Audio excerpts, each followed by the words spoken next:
Hello Aries, Sun, Moon, Rising, and Venus signs. Kamusta po kayo? Sana po nasa mabuti kayong kalagayan. Welcome back po sa Star Tarot, and kung bago po kayo dito, welcome din po kayo.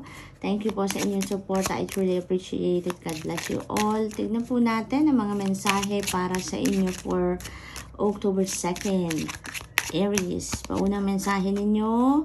Guidance, ayan, you are not alone, you are guided by masters and teachers of the highest realm. So, divinely guided kayo, Aries, kaya wala kayong dapat katakutan, ano? You have nothing to fear, you have nothing to worry about, kasi yung highest realm, no? Yung spirit realm is there with you all the time para gabayan kayo. Hindi kayo nag-iisa. Alalahanin nyo yan na kung kailangan ninyo ng tulong in any way. No, they are just a prayer away. No, kailangan ninyo ng tulong. Magdasal lang kayo, reach out to them because, you know, laging silang nandyan to their rescue. They are using signs, symbols, synchronicities. They are using people, you know, to help you. Kaya papadalang kayo dyan kung kahit ano ang nararapat na tulong na para sa inyo, you know, when you reach out to them, pag nagdadasal kayo sa kanila, makakaasa kayong tutulungan kanila, okay? So, Aries, your next message is release. Release anything that keeps you from your path of authenticity. Ayan, let go nyo na kung ano man ang mga nararapat na i-let go ninyo. Kung ano man ang mga bagay na hindi para sa inyo, kung ano yung mga pangyayari, even tao that doesn't serve your highest good, let them go. Huwag ninyong hayaan na dumikit yan sa buhay ninyo, dumikit sa energy field ninyo. Kung yan ay negativity man lang ang hatid sa inyo, ay nako, huwag na ninyong bigyan ng puwang yan sa buhay ninyo. Let them go. Let them go. Alisin nyo agad yan, no? Dahil hindi yan makakaganda ng buhay ninyo, hindi yan makakaganda ng pakiramdam ninyo, no? Mapupoison lang kayo niyan, kaya let go nyo na. Okay? So, what else? We have strength and you are being guided by the cosmos. Stay strong. A positive outcome is assured. Ayan, napakaganda. Napakaganda, Aries. Maaaring ang iba sa inyo, meron ditong endeavor. May ginagawa kayo. May plans kayo ngayon na talagang sinimulan nun niyang i-roll out. At maaaring may kaba, may takot, may pagdadalawang isip ang iba sa inyo, no? Pero ngayon, sinasabi sa inyo dito, magpakatatag ka lang. Aries, positive outcome is assured. So, sigurado na magiging maayos ang resulta. So, just hope for the best, no? Just hope for the best. Just hope for the best positive outcome dahil yun naman talaga ang ibibigay sa inyo, no? Positive outcome is assured. Sigurado yun, no? Kaya magtiwala ka lang, Aries, no? Magtiwala ka lang. Everything is well. No, all is well. Tatagan mo lang ang kalooban mo. Just continue with what you are doing. Continue on to listen to the divine guidance and makakasiguro ka na makakarating ka doon sa tamang dapat mong kalagyan or kailangan mong marating, no? So what else for Aries? We have courage. Oh, look at that. Strength and courage. Live your life fearlessly with courage, strength, and determination. Ayan na, Aries, talagang kapare-parehas na sila. No, full force ang mensahe sa inyo na, you know, gamitin mo ang inyong inner strength and courage, or if not, no, that will be activated, no, yung inner strength ninyo and courage ninyo will be activated sa puso ninyo ngayon. Nang sa gayon talagang tumibay ang inyong kalooban, maging malakas talaga ang inyong kalooban and maging determinado kayo, no? So just focus on that, drive ninyo, determination ninyo, just laser focused kayo doon sa kung ano ang goal niyo, kung ano yung gusto ninyong ma-achieve dito, no? Release nyo na lahat ng negativity dyan, no? Yung mga low vibration feelings and emotions, you don't need that. Hindi yan makakatulong sa inyo. Strengthen your kalooban ngayon, no? Kumapit kayo sa courage ninyo and your inner strength, and pasasaan ba makakarating kayo doon sa inyong tagumpay, Aries. we have discover, ayan, so may mga opportunities kayo na madidiscover along your journey sa ngayon, ano, Aries, at doon kayo mag-focus, no? Mag-focus kayo doon sa mga parating, kasi kung ano man ang mga opportunities na yan, for sure, that is the support, no, na pinapadala sa inyo ng Divine Universe to help you doon sa journey ninyo para makarating kayo doon sa inyong tagumpay. There are going to be surprises coming in then, no, Aries, maaaring yan ay mga tao, mga sitwasyon, resources na maaaring dumating sa'yo that you may need, no, around this time. Kaya paghandaan ninyo ang mga bagay na yan, at dito sa kaaligagaan ninyo sa pagsisikap ninyo, paglaban ninyo sa pagod, paglaban ninyo dito sa panghihina ng inyong loob. You know, you may need to rest, you may need to reflect, you know, mag-introspection kayo nang sa gayon makapag-clear up din kayo ng inyong mga bagahe sa dibdib, yung mga kailangan ninyong i-release sa puso ninyo, sa isip ninyo, sa energy field ninyo, ng mga negativity kung meron man. So you may need to rest, you may need to spend time alone ng ma-figure out ninyo. You can go through your feelings and emotions and thoughts nang sa gayon matanggal na ninyo ang mga dapat tanggalin, ano, mag-clear up kayo. Another courage card, ayan, Aries. So maaring ang iba talaga sa inyo merong panghihina ng kalooban na nararamdaman dito, kaya naman ito yung mga mensahe sa inyo. Huwag kayong mag-alala. Courage is going to be activated within you. Tutulungan kayo dito ng Divine Universe. Remember, you are divinely guided. Kaya napakahalaga lang na makinig kayo at sundin niyo kung ano ang gabay para sa inyo. Okay? So Aries, that's all I have for you for today. I hope nakatulong ang mga mensaheng ito in some way. Thank you for watching. Love and light. Namaste. Hello, Leo, Sun, Moon, Rising, and Venus signs. Kumusta po kayo? Sana po ay nasa mabuti kayong kalagayan. Welcome back po sa Star Tarot. Kung bago po kayo rito, welcome na welcome po kayo. And thank you po sa inyong suporta. I truly appreciate it. God bless you all. Tignan po natin ngayon ang mga messages ninyo for October 2nd. Ayan. Ascension. Your soul is evolving to higher states of consciousness. You are ready for this. Nice. Napakaganda, napaka-spiritual nito, Leo. Maaaring ang iba sa inyo ngayon nasa spiritual awakening, no? Maaaring nagsisimula na kayo sa inyong spiritual journey.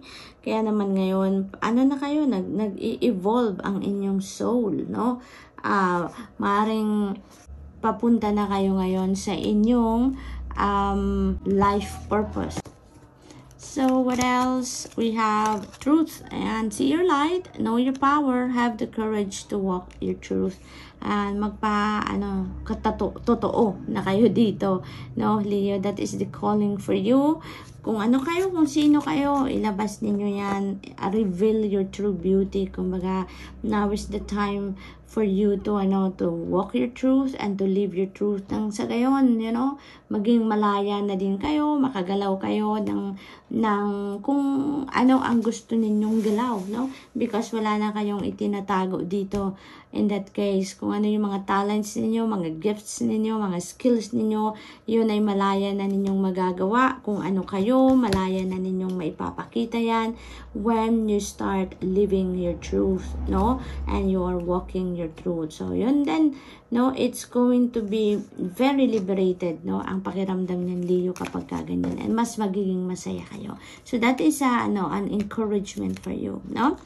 Vibration, your vibration is being raised to higher levels. You are connected to cosmic intelligence. Ayan.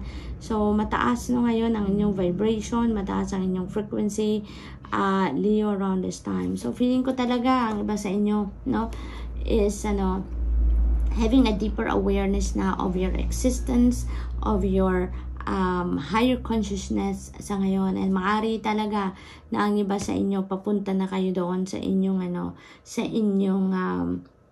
spiritual awakening or spiritual journey, no? Kaya naman mas nagkakaroon na kayo ng deeper awareness and understanding, and even a deeper relationship with the spirit realm. Yun ang aking napipick up dyan for some of you. Dreams, the universe speaks to you through your dreams, Leo. So you are being divinely guided dito, Leo, no? May mga mensahe na pinapadala sa inyo ang spirit realm through your dreams. Kaya pay attention to your dreams, no? Lahat ng elements na napipick up ninyo sa panaginip ninyo, write them down on paper at i-google po ninyo ang ibig sabihin ng mga elements na yan, dahil po yan ay gabay sa inyo. Yan ang magiging reference ninyo, no, sa mga future endeavor ninyo, sa mga future ninyong gagawin, plano or steps na gagawin, ano. Kaya make sure that you write them down because you can go back to that other times. Or maybe, you know, yung mga gabay na yan, yung mga mensahe na yan through your panaginip is gabay yan para sa inyong sitwasyon sa ngayon on how you're going to navigate your life this time, no? Leo, so tignan natin kung ano pa. Wow, look at that, another dream. Another dream. So, Leo, alam mo, marami talagang panaginip kayo ngayon, no? Marami kayong panaginip na kailangan ninyong mag-pay attention to, no? Ang dami ng blogs, ang dami ng articles online na makukuha kayo na nag-explika ng panaginip ninyo. Kaya make sure talaga, no, na i-research ninyo yan. Make sure na isulat ninyo yan at tanang sa gayon, you know, mabalik-balikan ninyo yan. No, mabalik-balikan ninyo because that is important information na pinapadala sa inyo. Kasi maaring may mga intuitive messages din na pinapadala sa inyo but maybe hindi nyo napipick up ang mensahe. Kaya through your dreams, no, yun, doon pinapadala ng spirit realm ang mensahe para sa inyo. What else? Self-care, tend to your garden. Yan, Leo. Alagaan nyo din ang sarili ninyo. Kahit madami kayong ginagawa, kahit marami kayong inaasikaso, there are so many things that you are looking after or many people or situation na talagang kumukuha ng attention ninyo. Even though ganun ang sitwasyon, don't forget to do some kind of self-care. No? Self-love ang kailangan natin lagi, Leo. Nang sa gayon, we are always on top of your game. You are also on top of your health, no? Kapag malakas ang kapangatawan, maganda ang pakiramdam, mas nagiging productive tayo, mas nagiging makabuluhan ng mga ginagawa natin, mas masaya ang buhay, mas maganda ang ganap sa buhay, 'di ba? Leo, kaya talagaan ang sarili, ha? Kahit laging busy. Ayan, twilight, isurrender nyo naman sa last hour. Ang naman ninyo, ang buhay, 'di ba? Ibigay nyo din yan sa sarili ninyo na magpahinga kayo at the end of the day. You know, Leo, yung last hour naman ninyo bago kayo matulog, ibigay nyo yan sa sarili ninyo. Magpahinga, self-care kayo, mag-meditate kayo, mag-pray kayo. Whatever it is that you think na makakatulong sa inyong pag-rejuvenate, pag-recuperate, do it. Now, give it to yourself. Dahil kailangan natin yan, Leo.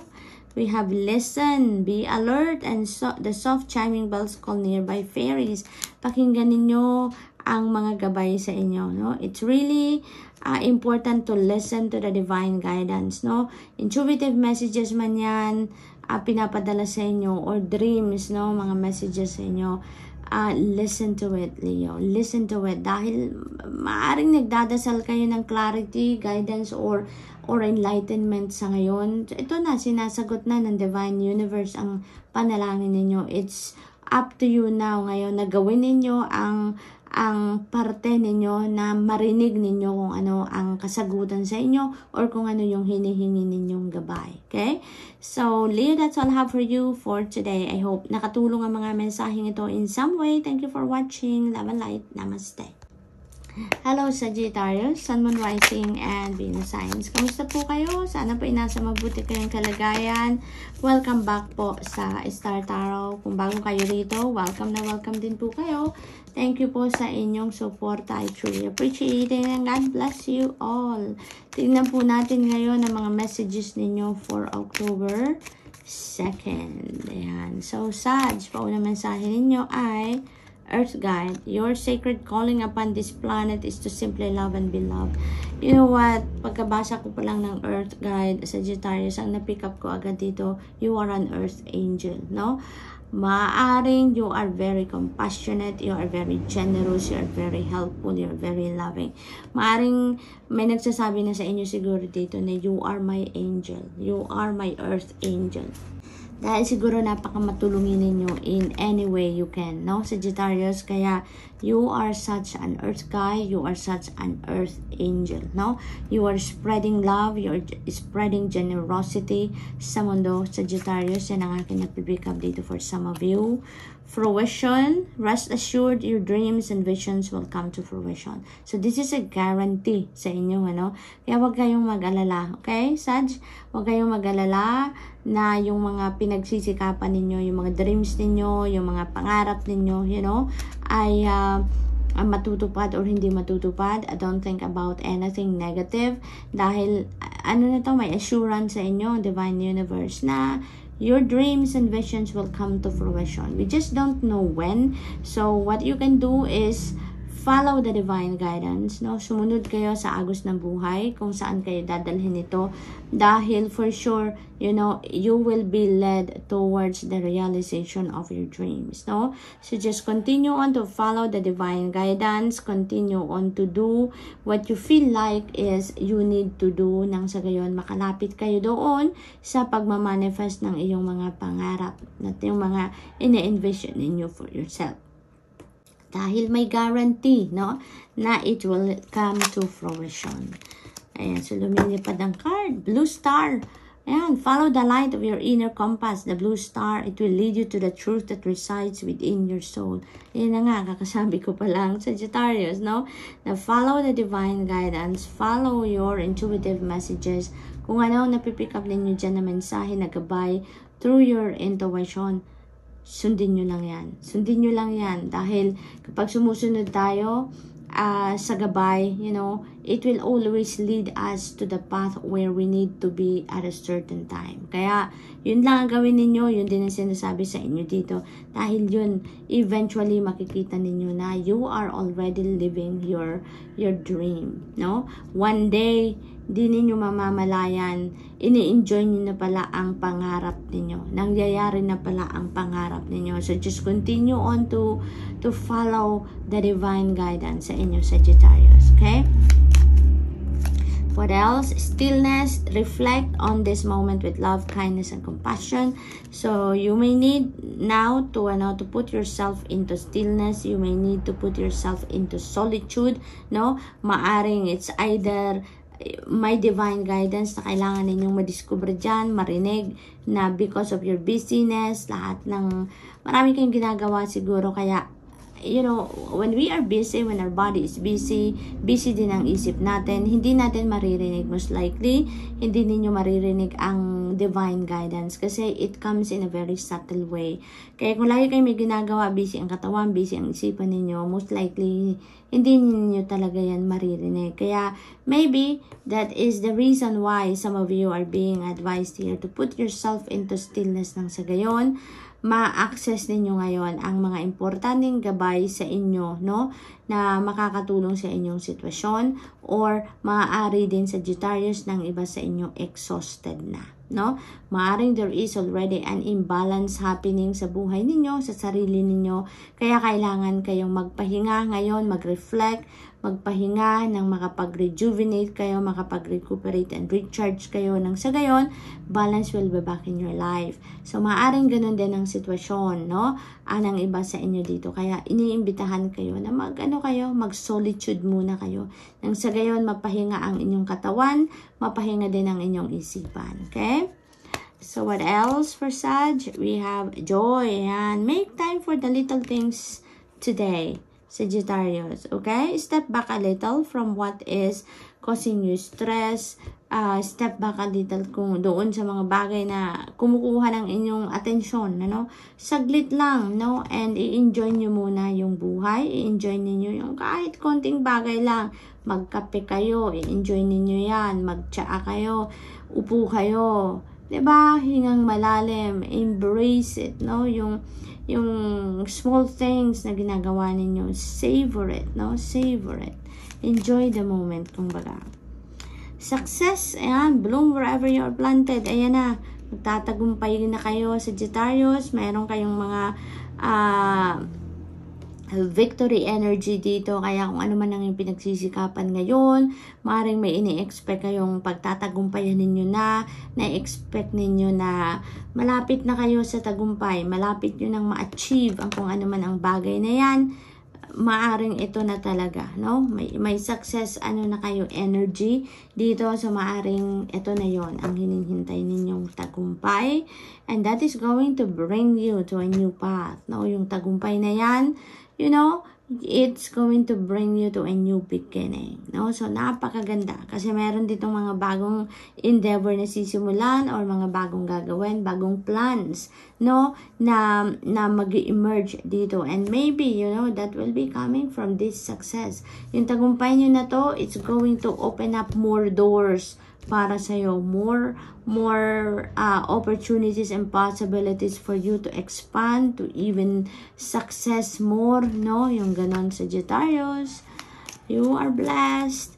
Grow, yeah. All flowers must grow through the earth. Ayan, so, feeling ko talaga dito, Sag, no? Yung success na to, magbubukas ito na maraming pinto para sa'yo.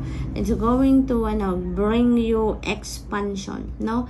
Opportunities to expand, to thrive even more. So, you are so blessed. No, Sag, congrats, and that's all I have for you for today. I hope nakatulong ang mga mensaheng ito in some way. Thank you for watching. Love and light. Namaste.